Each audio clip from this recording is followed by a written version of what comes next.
My name is Gary Chernenko.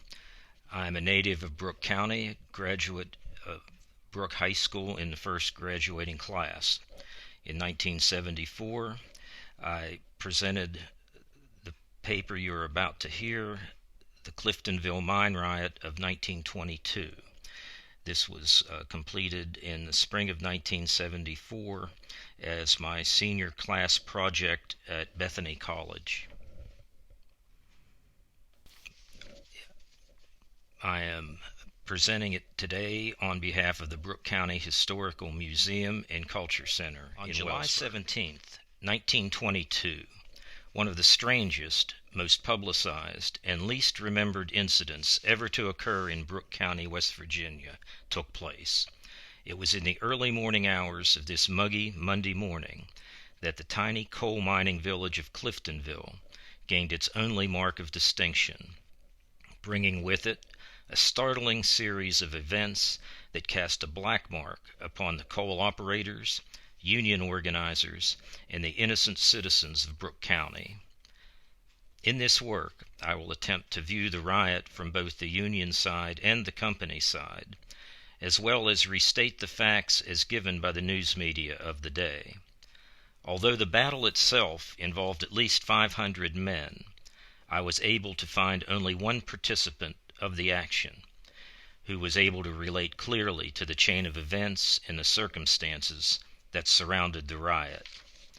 As a result of the Cliftonville riot, 13 men were listed as dead, including H. Duvall, the only Brooke County sheriff to be killed in action.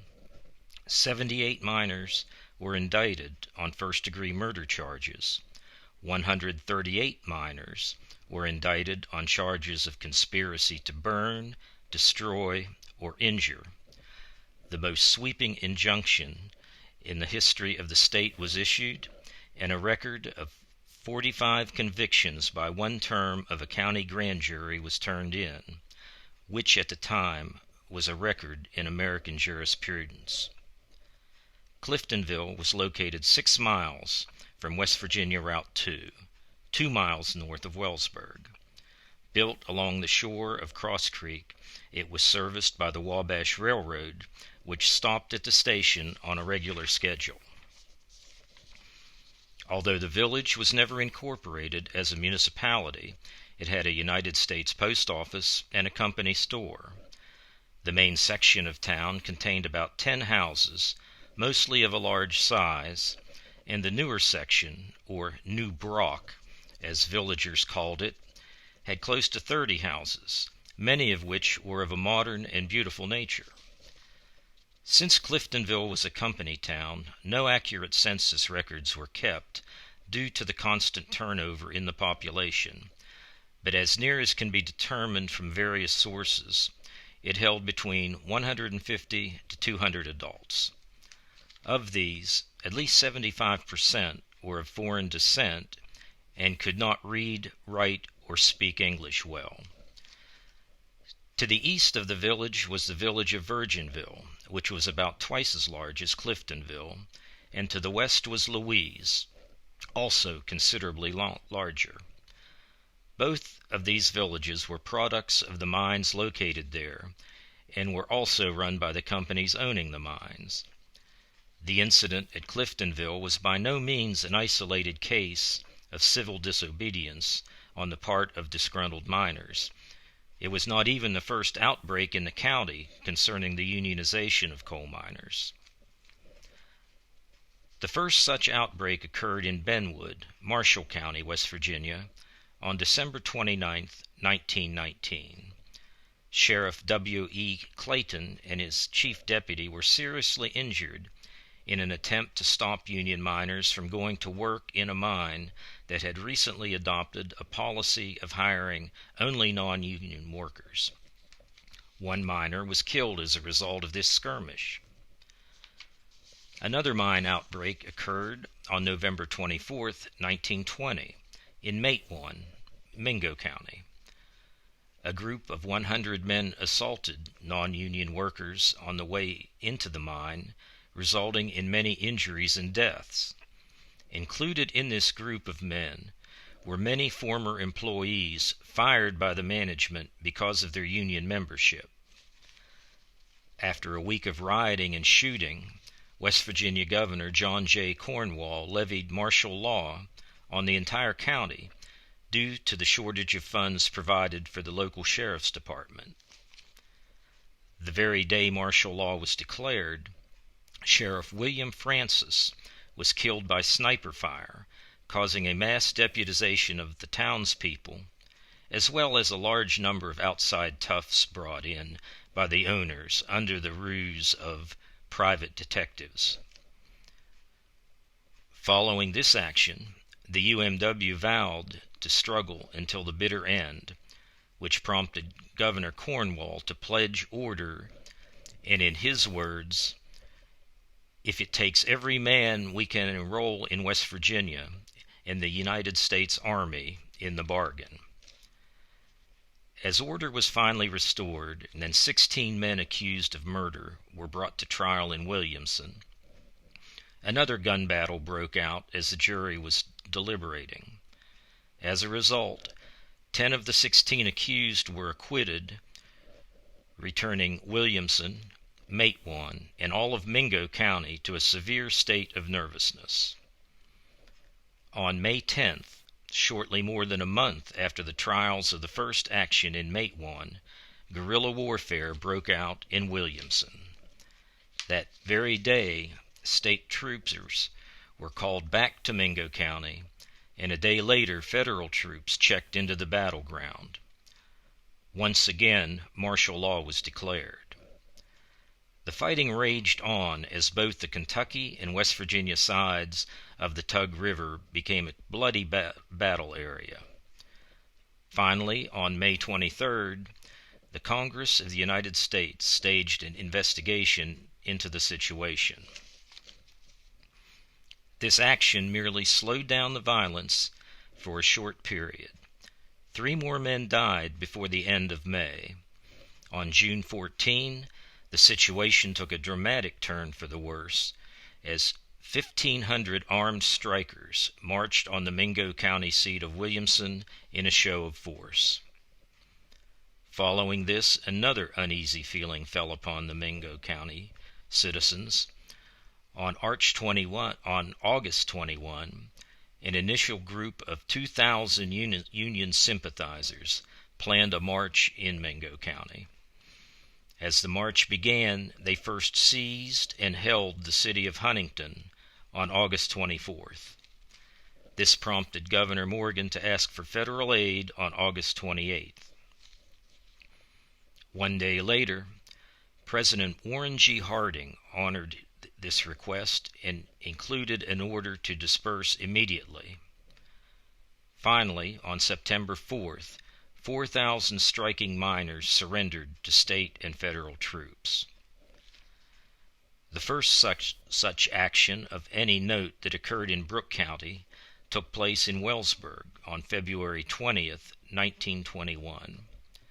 Dan Allman, a deputy sheriff with a reputation at the time of being trigger-happy, accosted a group of Union workers in the vicinity of the LaBelle mine in what is now the city's 4th Ward. During the ensuing scuffle, 4 unarmed miners were shot. On June 3rd, Ramon Spinoza, an uninvolved bystander, testified in circuit court in Parkersburg that Allman was the instigator in the dispute and that he did indeed shoot 4 unarmed men. An interesting note involving this trial is that it was the first case in West Virginia and one of the first in the country in which the Clayton Act was used, providing for a trial by jury instead of a judgment rendered by the court. After 3 days of hearings and deliberation, the jury reported on June 6th that it could not reach a verdict. Now that the background and history of the situation at the time has been explored, it is of great value and interest to explore the background and events in the life of Sheriff H.H. Duval. A rugged individual, Duvall was the grandson of General Isaac Hardin Duvall. Aside from being Brooke County's highest commissioned officer during the Civil War, General Duvall was also a treaty agent dealing with the Indians in the Northwest, a state legislator, and a U.S. congressman. Upon the death of his father, Duvall claimed his share of the estate in cash and quickly invested it in securities. Following this action, he left the area and wandered west, leading the life of a traveling cowboy. He eventually settled in Wyoming as a cattle rancher and remained for 20 years. At the age of 60, Duvall returned to the place of his birth and was quickly persuaded to enter the upcoming sheriff's race in the 1920 election. During the weeks of the campaign, he spoke of a strong unionism platform to the miners and promised to aid the miners of Brooke County, including those at Cliftonville, in their quest for unionization. Receiving the solid vote of the miners of the county, Duvall swept into office in the Republican landslide of 1920. He received the highest margin of victory of any candidate in the Brooke County elections.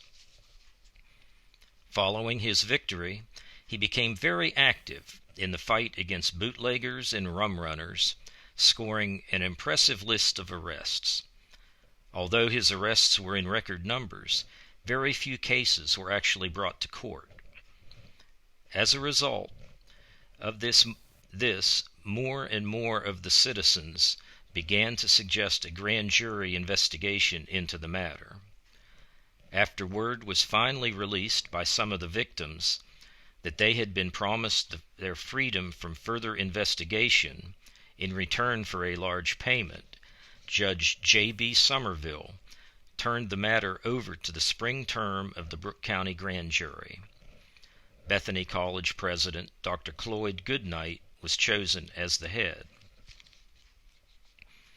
On April 3, 1922, a true bill was returned, signed by Dr. Goodnight, stating that Sheriff Duvall had arrested various gamblers and bootleggers without due process of law and accepted money from those arrested in exchange for immunity. All told, a total of 22 specifications of misconduct in office on the part of Sheriff Duvall were handed down. No decision had been reached by Judge Somerville in this matter before the end of the spring session, and the bill was placed on the schedule for the fall. As it so happened, no decision was ever reached on the bill, as during the summer of 1922, the incident at Cliftonville took place. Although the nation had been involved in the UMW strike of March 31, only West Virginia and scattered sections of Kentucky and Indiana were having problems of a violent nature. All of the mines in neighboring Pennsylvania and Ohio were closed down, as were nearly all mines in the southern section of West Virginia. Only those mines in Ohio, Brooke, and Hancock counties were still operating full-time. All of these mines were operating beyond capacity and were using 100% non-union workers, or scabs as they have come to be called. The Cliftonville mine was a typical example of the type of operations that were going on. On April 1st, the Richland Coal Company of McKinleyville and Cliftonville, a division of West Virginia Pittsburgh Coal Company, purchased the Salodka mine of the Soquel Mining Company.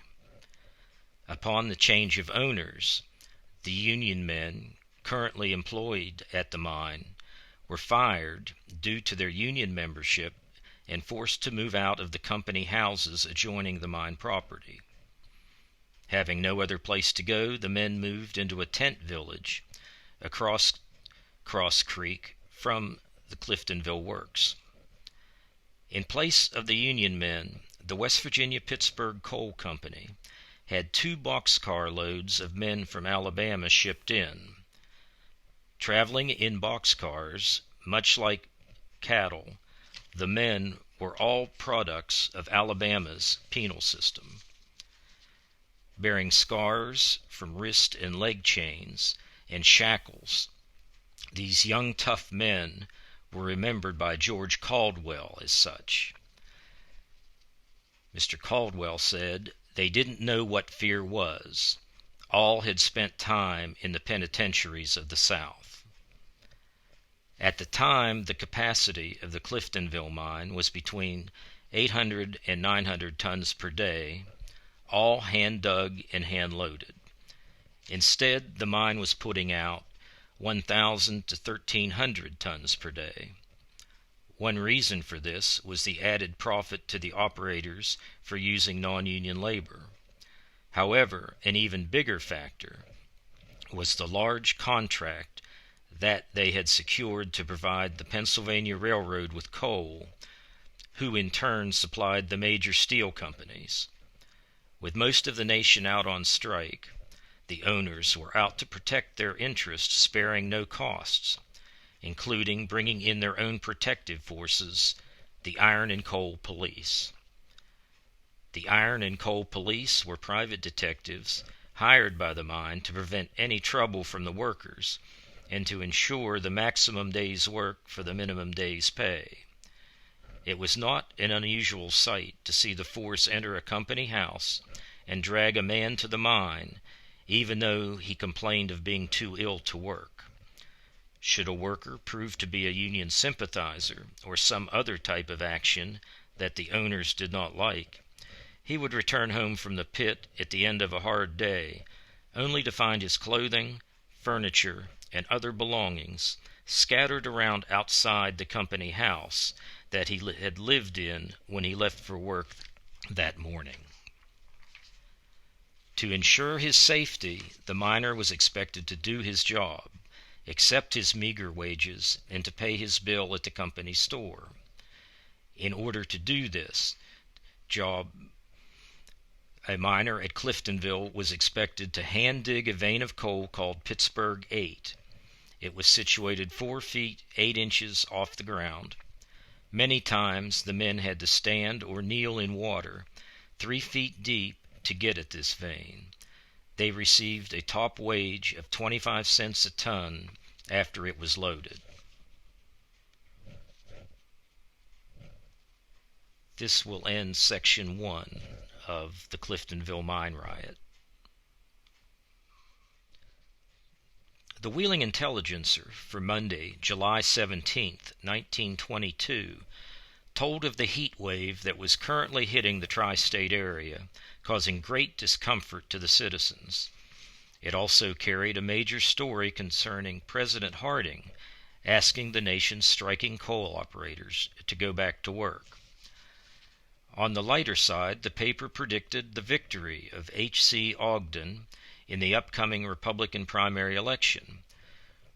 The New York Yankees and the St. Louis Cardinals were leading their leagues, and overstuffed chairs were selling for $46.50 at Stone & Thomas in Wheeling. As far as local entertainment was concerned, the Vose Ball Company was performing Peg O' My Heart at the Rex Theater in Wheeling. But while this edition of the paper was still being put to print, violence was being planned in Avella, Pennsylvania, which, according to the participants, would put the Union mine operators in their place for good. At the Union Hall in Avella, the men were organizing their march on Cliftonville. They had chosen Cliftonville because of its geographic location, 6 miles from the Ohio River, 100 yards from Pennsylvania, and at least a 45-minute drive from the sheriff's office in Wellsburg. After a stirring session of speeches in Avella, the dissident miners marched on to Cliftonville along the tracks of the Wabash Railroad, a distance of 4 miles. During their march, they collected all of the men they could from the houses along the way at times forcing men to join in against their will. Upon reaching the Panova baseball field on the Pennsylvania side of the Wabash Tunnel, the men regrouped and listened to their leaders for their plans of attack. It was at this point that John Kaminsky was alleged to have shown he was the leader in the revolt by assigning duties and directing the men what to do once they reached the other side of the tunnel. I can only state that Kaminsky was alleged to be the leader, because it was never proven in court, and neither he nor anyone else ever released the names of any leaders. Meanwhile, back in Wellsburg, a posse was hurriedly being organized to stop this march. Quite by accident, Earl Fowler, a farmer by trade, was traveling through Avella, returning to his farm on Washington Pike from Burgettstown. He happened to overhear men talking about trouble at Cliftonville, and immediately notified Sheriff Duvall, who had, by coincidence, married Mr. Fowler's cousin previously. Upon receiving this information, Sheriff Duvall set out to organize a group of deputies to protect Cliftonville, and by 8 o'clock that evening had succeeded. Besides using all of the regular deputies that were available, the sheriff deputized his son Tom and his friends George Caldwell and the Huff brothers. All were neighbors, and the Huff boys were students on summer vacation from West Virginia University. At the time of his deputization, Caldwell, a recent graduate of the West Virginia University School of Mining and Engineering, was employed by the West Virginia Pittsburgh Coal Company as a mine superintendent. While the miners were massed at Panova, the sheriff and his troops were settling into cover at the mine site. Around midnight, the sheriff left young George Caldwell in charge and went back to Wellsburg, vowing to return shortly with more men. Caldwell, only a young man of his early 20s, told of the fear that he suffered upon being told he was in command of what was a near state of martial law. Said Caldwell of this incident, "I was scared to death. I didn't think it was right of the sheriff to leave and place all the responsibility on someone as young as I was." A few hours later, Duvall did return and brought his chief deputy, Erwin Mazingo, as well as more guns and ammunition. Once more they waited in the sickening, uneasy air of the village. The first sounds of any disturbance were heard at 2 o'clock, as explosions shook the quiet of the valley and skyrockets lit the summer sky. At this point, the defenders prepared themselves for battle, but nothing happened. For reasons unknown both then and today, the marchers stayed on the Pennsylvania side of the tunnel. It can only be assumed that the group was very loosely run, and a conflict had arisen over the time of their attack. Once more the sheriff and his deputies were forced to wait in the agonizing stillness. As the night drew on, the sounds of men moving through the darkness could be heard as the men moved through the Wabash Tunnel and into the heavy foliage that surrounded Cliftonville. It was nearly daybreak as the 5:15 to Steubenville picked up its sack of mail, dropped 2 men off, and was just pulling away from the Virginia station as the battle began. The strikers had split the forces and had circled Cliftonville from 3 sides as they held their positions on the hills surrounding the village. As the train pulled out, the first wave of attackers charged from their position and headed straight for the tipple. They were led by a man in some type of soldier's uniform, who waved an American flag wildly over his head as he screamed out war whoops and shouts. This group captured the tipple at the head of the mine and immediately set it in flames. Once this had been done, they returned to the top of the hill under a steady stream of gunfire from all angles. After the miners had returned to the hill, they began another charge, circling around the hill behind the supply store. Their main goal in capturing the supply shed was to take all of the explosive charges they could and blow up the entire mine so that it could never be opened again. Amidst this battle of the supply shed, more confusion was being created at the tipple. In an attempt to stop the fire from spreading to the rest of the mine guards had dynamited the conveyor and the works surrounding it, as this was the only connecting link between the tipple and the mine pit. This explosion caused great panic to the bystanders and the participants of the battle, as no one knew who did the dynamiting. It was not until hours after the battle that some of the deputies were made aware that their own men had blown up the tipple and conveyor. Meanwhile, the sheriff and a small group of men had gone to the supply shed and were attempting to climb up the hill and to encircle the invaders. It was here that Sheriff Duvall met his death. Upon reaching the hill, he began to climb, apparently in an act of bargaining with the miners. Local legend had it that Duvall put up his hand and said, "Hold your fire, men, I'm coming up." However, there is some disagreement among my sources as to whether this type of confrontation actually occurred. Regardless of the words, if any were spoken, the sheriff was gunned down as he made his way up the incline by one or more gunners. Even today, nearly 100 years afterwards, the actual killer or killers have never been recognized.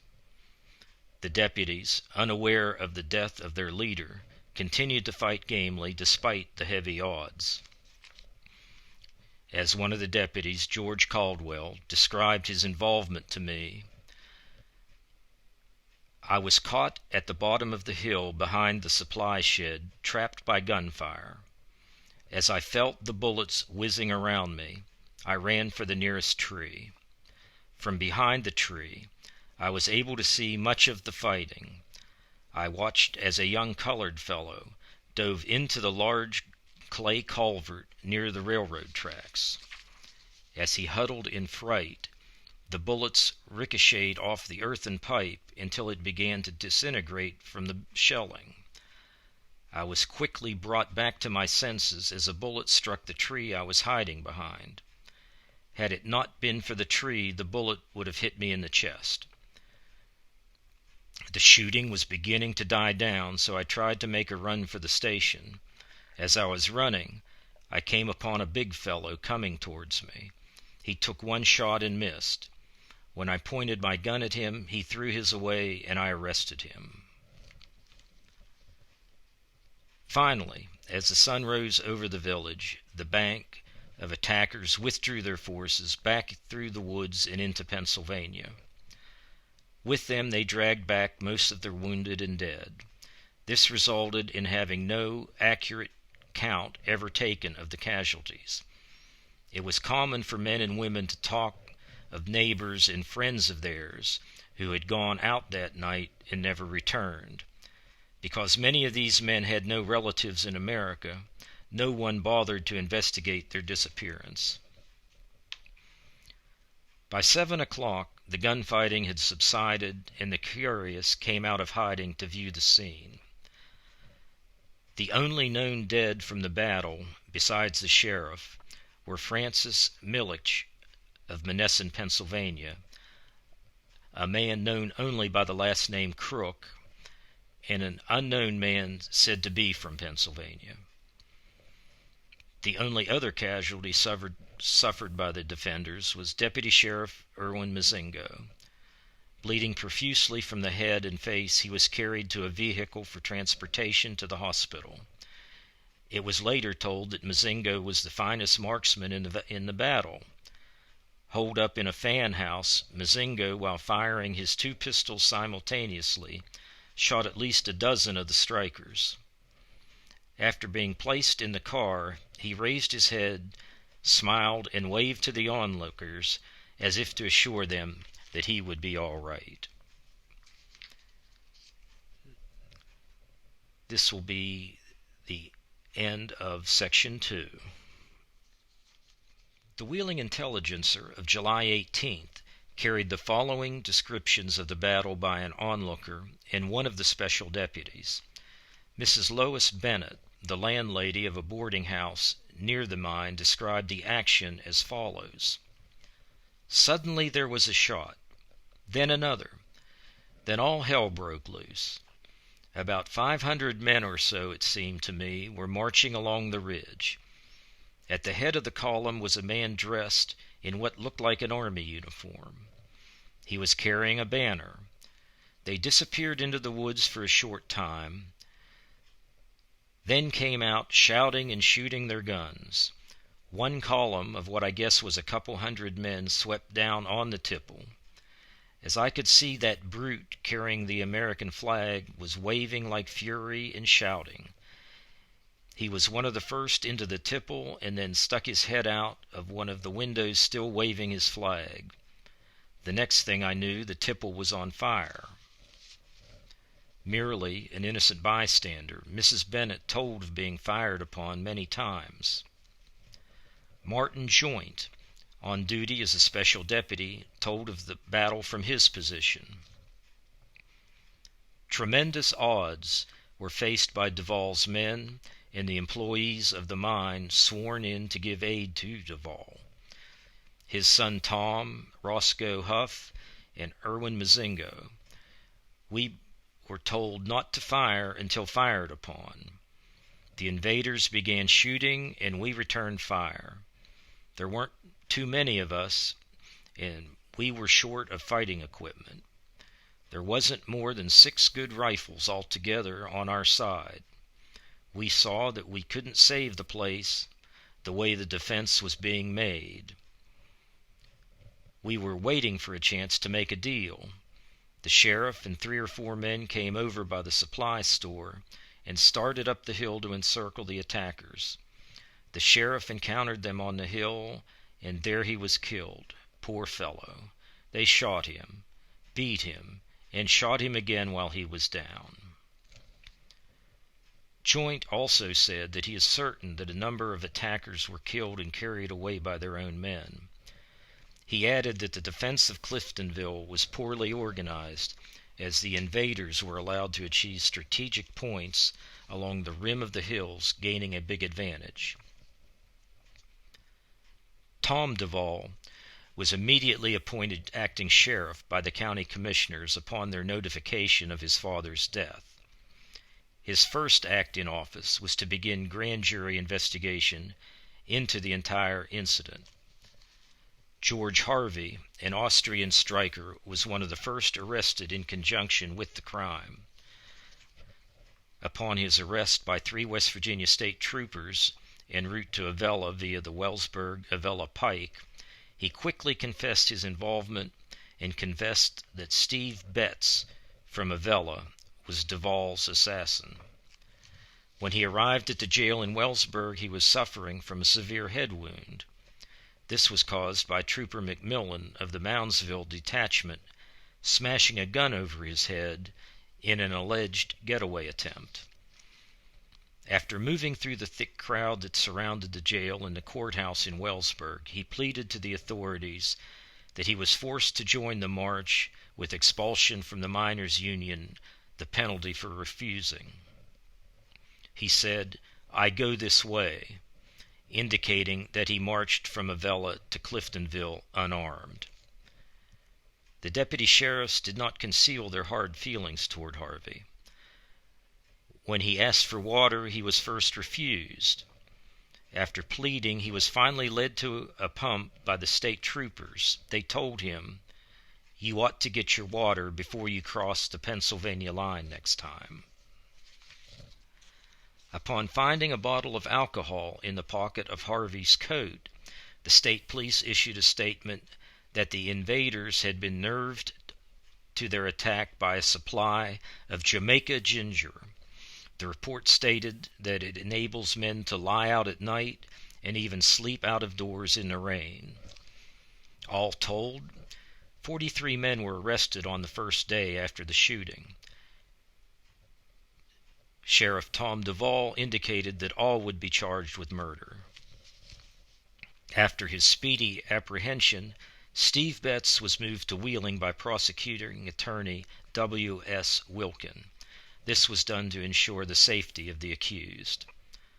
All told, there were 43 men arrested shortly after the action had ceased. With the 43 men in custody in Wheeling and Wellsburg, sheriff's deputies armed with John Doe warrants scoured the countryside on both sides of the border. They were aided in Pennsylvania by Pennsylvania troopers who were stationed near the border to guard against further attacks and to be watching for attackers returning to Avella from their hiding places in the woods. In Avella, the Brooke County deputies were given authority to stop any man on the street and question him. If he could not supply the right answers or account for his presence during the time of the riot, he was taken to the courthouse in Wellsburg for more questioning. Included in this group of suspects were many newspaper reporters attempting to gain information from the miners in Avella. After these men had satisfactorily proven their identity and their whereabouts on the night in question, they were released.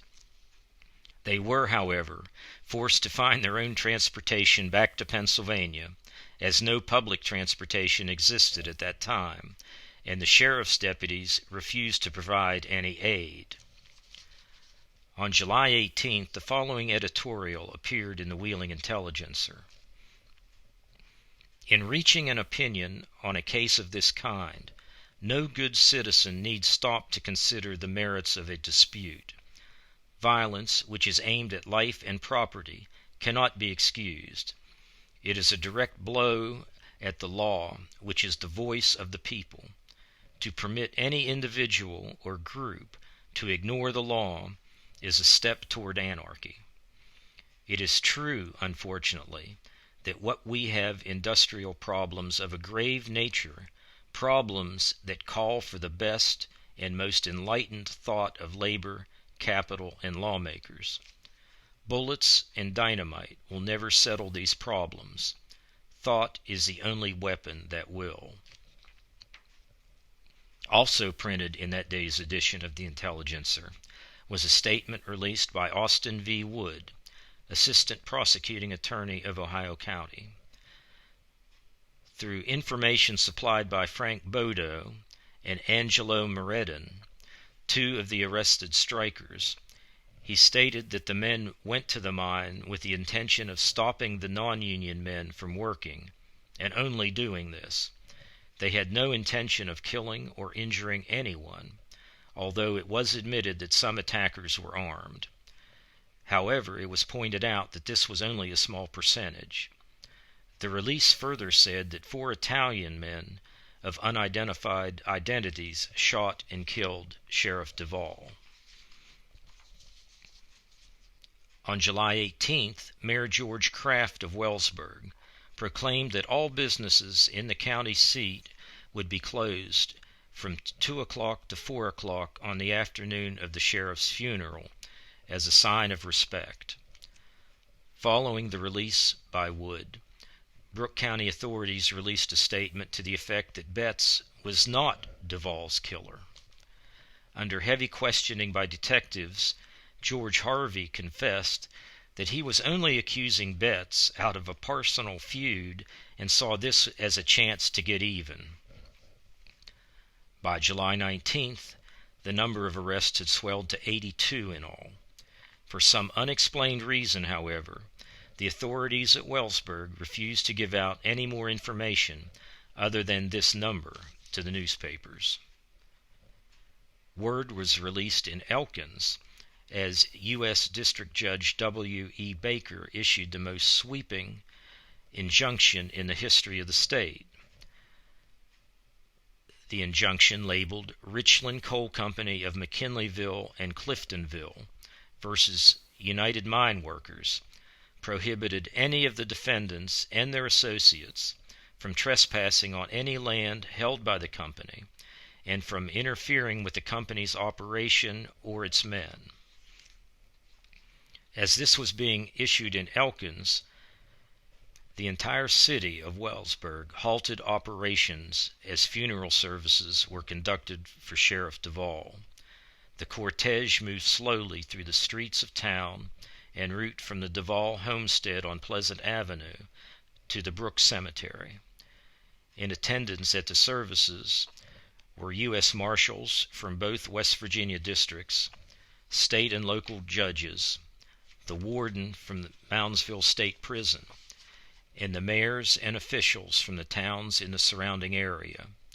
Flowers were received from all levels of government and from mayors of many major U.S. cities. This will end Section 3. In preparation for the Mammoth trials to be held in the fall, the Brooke County Commissioners set aside $40,000 for what promised to be a carnival spectacular. They expected this to cover all expenses in the trials, plus transportation and jury pay. After a 29-day period of silence, the Brooke County officials finally released the arrest totals and the charges levied. A grand total of 216 men were to be indicted. Of this number, 78 were charged with first-degree murder, while the remaining 138 were charged with conspiracy to burn, destroy, and injure. On August 18th, pleas were heard resulting in 78 not guilty to the charges of murder in the first degree and 136 not guilty to the charge of conspiracy. Only William A. White and James Page pleaded guilty to the conspiracy charges. Also on this day, a change of venue was asked for by counsel on behalf of the accused. They wished to have the proceedings moved to the Ohio County Court in Wheeling due to the threat of partiality in Brooke County. On October 8th, the trial opened, with the change of venue plea the first order of business. Presented to the court was a petition stating 9 reasons why the trial should be moved from Wellsburg.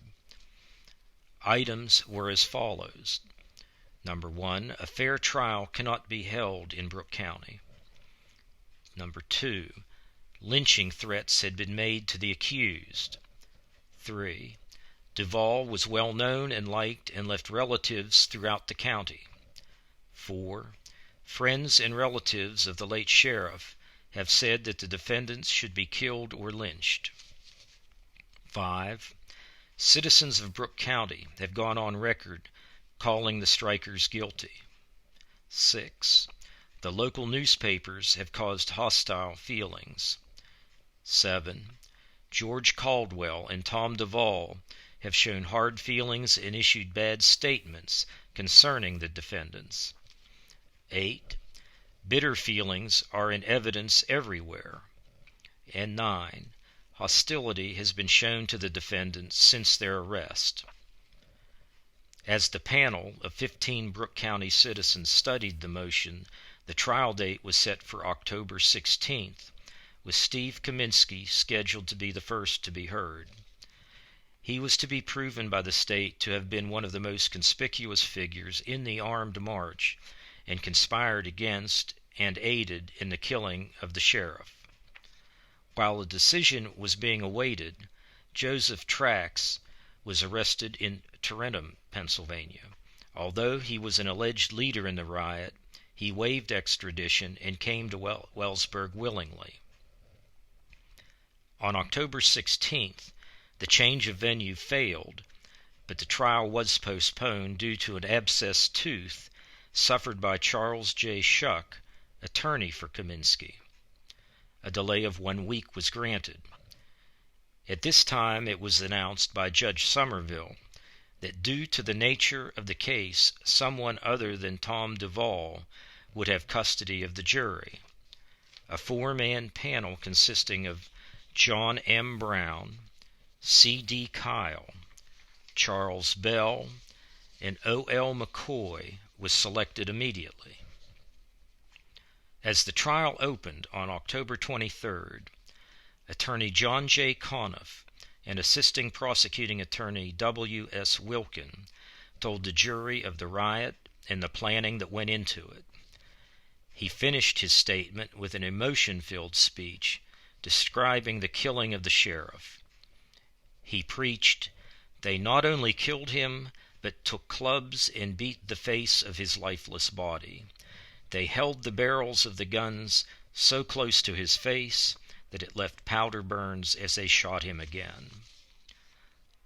Following this, Attorney John Gardner of Wheeling, assisting his partner Charles Shuck, told the jury that he intended to prove that Steve Kaminsky was currently living in Canton, Ohio, and came to Avella for a lawful purpose. He was in view of the marchers and was forced to go along with the threat of disbarment from the UMW for life should he refuse.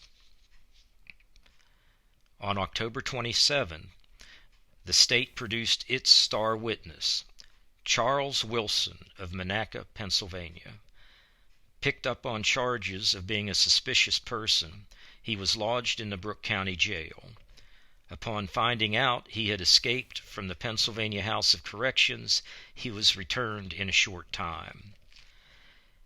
He swore that while incarcerated in the Brooke County facility, he became acquainted with Kaminsky. It was then, on August 12th, that Kaminsky identified himself and confessed to Wilson that he had killed Duvall. Until this point, Kaminsky, at age 19, the youngest of all the accused, had remained cool and unmoved. Upon recognizing Wilson, he quickly turned pale and nervous. Immediately following Wilson, the state called Alfred Myers, also one of the accused, to the stand. Myers, testifying without immunity, singled out Kaminsky as having a gun while at least 40 men were unarmed. The trial continued until November 5th, when Kaminsky was ruled to be not guilty. Attorney Shuck, who was later successfully elected mayor of Wheeling on the notoriety gained from the trials, was given great credit for the verdict by his scouring of the state for its tactics in obtaining evidence. He insinuated that the entire case was a frame-up, and he was very critical of the methods the private detectives employed. Recessing until November 20th, the court rested while the authorities continued to bring in more suspects. Mike Matulich was apprehended in Avella on November 19th. Alleged to be a leader in the revolt, it was said that Matulich kept the men in line and threatened to kill any who left the march. Scheduled to begin on November 20, the trial of Peter Radakovich had to be postponed until November 27th due to a faulty warrant for his arrest. The owner of the mine was incorrectly stated, thus causing the delay. On November 27th, the trial for Radakovich opened after an unsuccessful attempt to quash the new indictment was made by Attorneys Shuck and Gardner.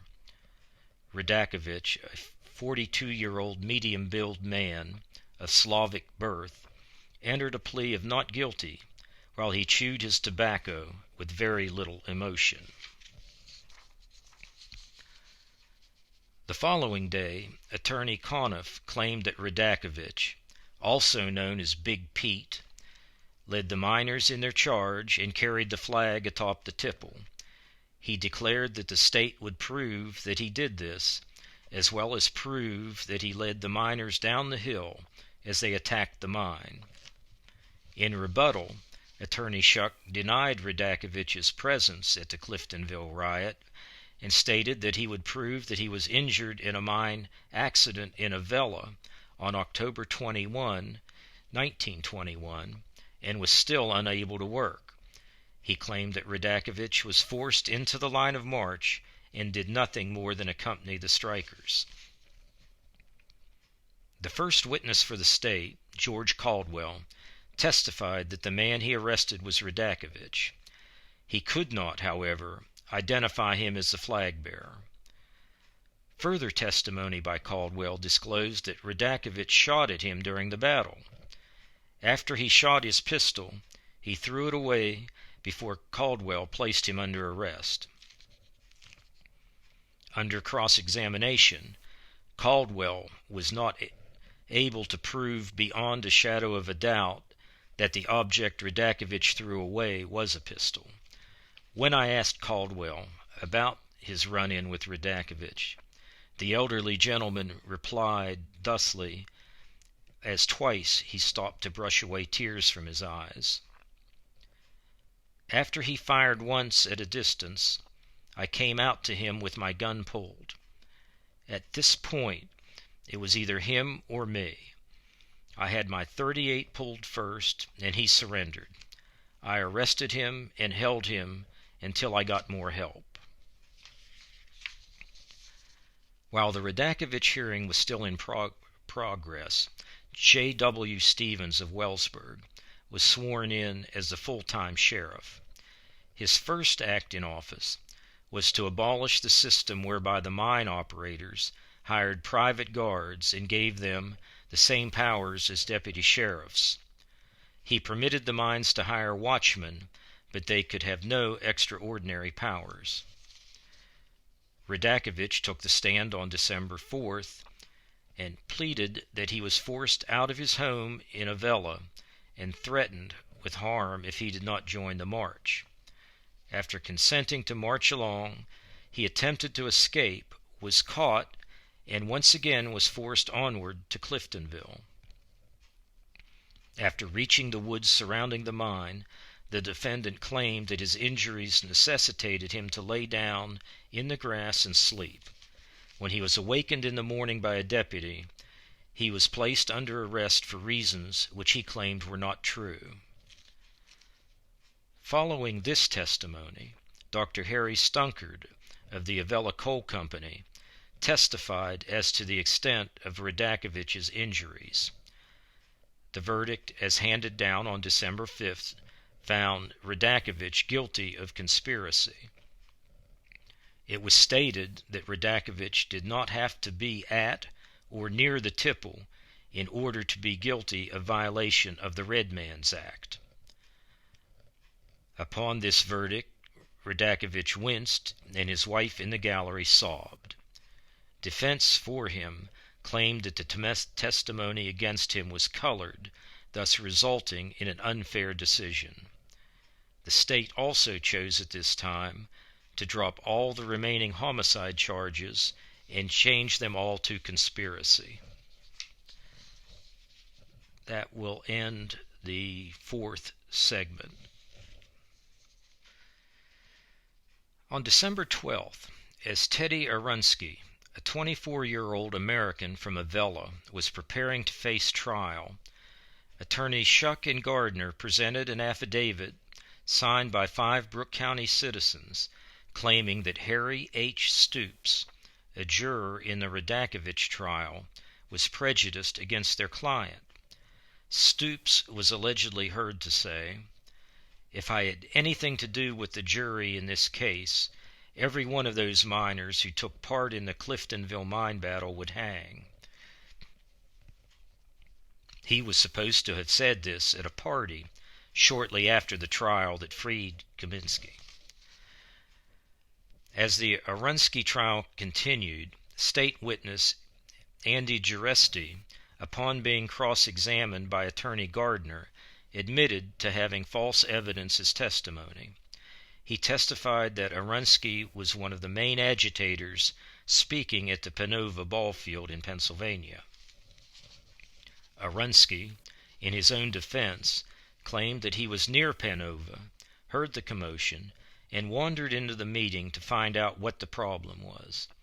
It was then he was forced to stay, although he warned the miners against using violence. After hearing Arunsky, the court adjourned, and on the following day, James W. Smith was called to the stand. He claimed that Arunsky was indeed a leader, As this was said, Arunsky shifted in his chair uneasily. Smith continued to testify, and said that Arunsky not only made a speech at Panova, but gave orders all along the route of the march. On December 15th, Thomas Miller of Cedar Grove, Pennsylvania, and Thomas Roadway of Avella both told the court of hearing someone warn the crowd at Panova against violence. The voice they heard also told them not to carry matches to the mine. However, they could not identify the voice as that of Teddy Arunsky. The next day, Arunsky was found guilty and sentenced to 10 years in prison on the charge of conspiracy. Immediately, his counsel asked for a retrial and presented affidavits concerning the prejudice of E.B. Williamson and the eligibility of J.B. Grigsby as members of the jury. As the court recessed until after the first of the year, both sides were silent until December 22nd, when a statement was issued by Charles Shuck and John Conniff. Shuck announced that he was going to appeal all of the cases to the Supreme Court on the grounds of Judge Somerville's instructions to the jury, his rulings on the admissibility of evidence, and the presence of men on the jury said to be prejudiced against the defendants. On the other hand, Conniff issued a report calling all rumors false concerning the dropping of homicide charges. The Cliftonville disorder was inspired by communist agitators who succeeded in swinging scores of ordinary law-abiding miners to their views, he said. On January 2nd, the trials resumed with very little interest, if any, shown by the citizens of Brooke County. The galleries, once filled to capacity, now held only a few interested parties and a handful of relatives. The trial of Charlie Sakella of Panova was over in a scant 5 days, the quickest up to that time. Although found guilty of conspiracy according to law, he claimed that he was forced from his home and made to go to Cliftonville. While there, he was given a weapon and forced to join the attackers. After only 1 day of testimony, Andy Rohr changed his plea from innocent to guilty. He was sentenced to 5 years in Moundsville Penitentiary on January 10th. Said Gardner, although Rohr was not guilty morally, he was guilty of conspiracy legally and technically. On January 14th, John Kaminsky was called to trial, this time on charges of conspiracy. He made Brooke County history on this occasion, as he became the first man in the history of the county to refuse to enter a plea. After an initial period of confusion and uncertainty as to the precedents, Judge Somerville entered a plea of not guilty on behalf of the defendant. A shocked courthouse watched in disbelief on the next day of hearings as the state's star witness, Martin Kasarik, admitted to lying while under oath. He explained that he was confused and lied because if he did not, it would be used against him. The state retaliated on January 19th, as once again Charles Wilson was called to the stand to tell his story of Kaminsky's confession. Once again, Wilson told his story flawlessly, as Kaminsky lost his cocky attitude once again. Following Wilson, Buck Page from Avella was called in. Page identified Kaminsky and called him an organizer of the march. Shortly afterwards, Kaminsky sobbed hysterically as he was pronounced guilty of conspiracy and sentenced to 10 years in Moundsville. At this point, the proceeding began to speed up, as on successive days, Steve Tincody and Dan Machuzek pleaded guilty and were sentenced to 4 to 7 years in Moundsville, respectively. The cause for the difference in the length of their sentences was for the fact Machuzek did not change his plea to guilty until after a jury had been chosen and taken to Cliftonville to view the evidence. On February 3rd, more confusion entered the trials, as Joe Trask ignored suggestions of his counsel upon how the case was to be tried. Attorneys Shuck and Gardner immediately dropped their client, and W.N. Workman of Wellsburg was appointed by the court.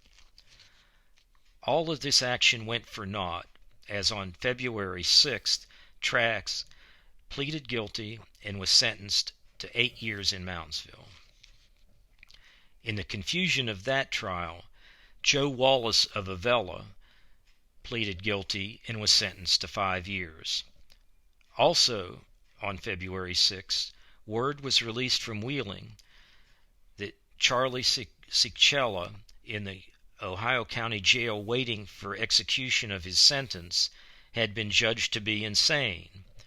It was told that since his confinement, Cicchella continually cried out for his wife and children.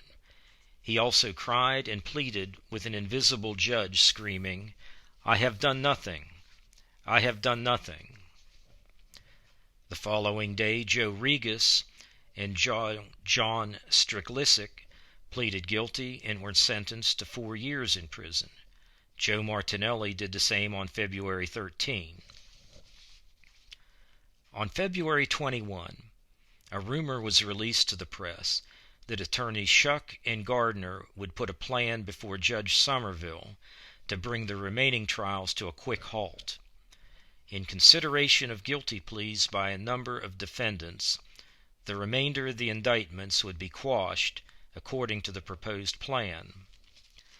As Mike Blake was preparing to go before the court on February 22nd, the plan was put into effect. In all, it called for guilty pleas from 30 prisoners that the state considered key agitators. Said J. Bernard Handlin, an associate of attorneys Wilkin and Gardner, "Not a man that we have involved in this conspiracy has gone free. We have 15 convictions and a clean record in the whole affair." Handlin continued on as he pointed out that the record of 45 convictions in a single term was a record in American jurisprudence. The final trial began on March 7th, as Frank Bodo of Avella was arraigned on murder charges.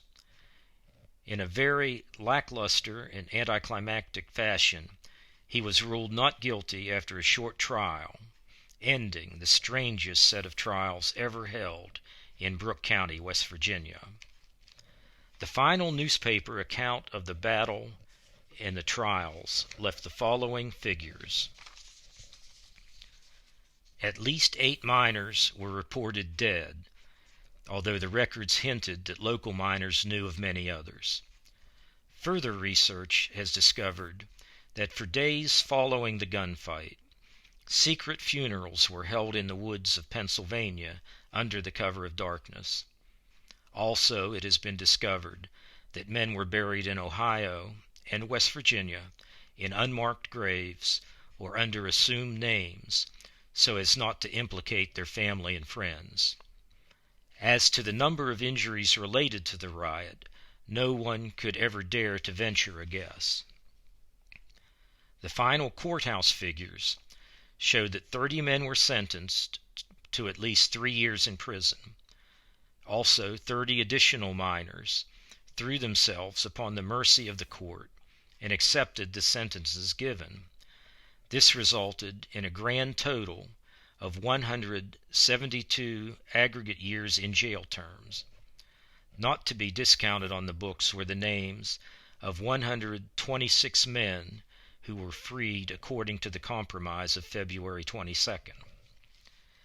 As the men assumed their prison terms, it was interesting to note that the local unions of Avella, Donahue, Cedar Grove, Penobscot, and Studa all would be represented in the Moundsville State Prison. Another interesting note was that Deputy Sheriff Erwin Mazingo, severely wounded in the Cliftonville riot, fully recovered from his wounds.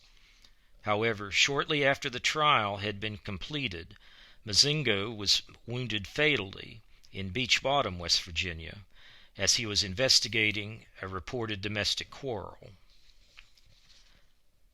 The final note of interest was learned as I interviewed Mr. and Mrs. Paul Tripodi of Virginville. I asked the question, who actually killed Sheriff Duvall?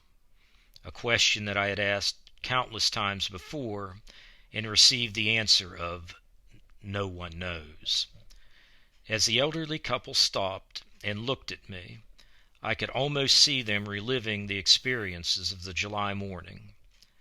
Mrs. Tripodi, after a deafening silence, finally said, "I do not know the man's name, but we were told that the killer escaped the area and lived in South America." From the way that the gray-haired lady spoke, I realized that I should drop the subject at this point. I had finally realized that if anyone actually did know who the killer was, they did not want the name to get out, and that people who did not